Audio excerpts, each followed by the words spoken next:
இங்கே போடக்கூடாது, எத்தனை தடவை சொல்கிறது. இதனால சுற்றுச்சூழலும் பாதிக்குது, விலங்குகளும் பாதிக்குது. மக்கள் திருந்தவே மாட்டாங்க.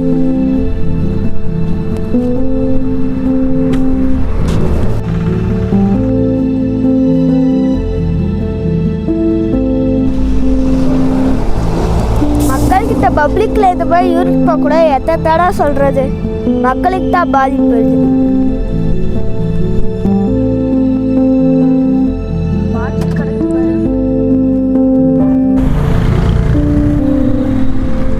இந்த இடத்துக்கு வரும்போது இந்த குதிரை இங்கேயே தான் நிற்கிது. இதுக்குன்னு ஒரு வீடு இல்லையா?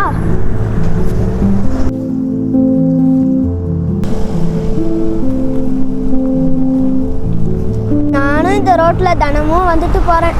இங்கே எல்லாருமே அண்ணனுங்கள்லாம் குடிச்சிட்டு பாட்டிலில் போட்டு போயிடுறாங்க, பாத்ரூமும் போயிடுறாங்க. அங்கங்கே குப்பையெல்லாம் கிடக்குது, மானாவரியாக கிடக்குது. நம்ம சுற்றுச்சூழல் தான் பாதிக்கப்படுது. நம்ம இலங்கையை தான் சரி பண்ணணும்.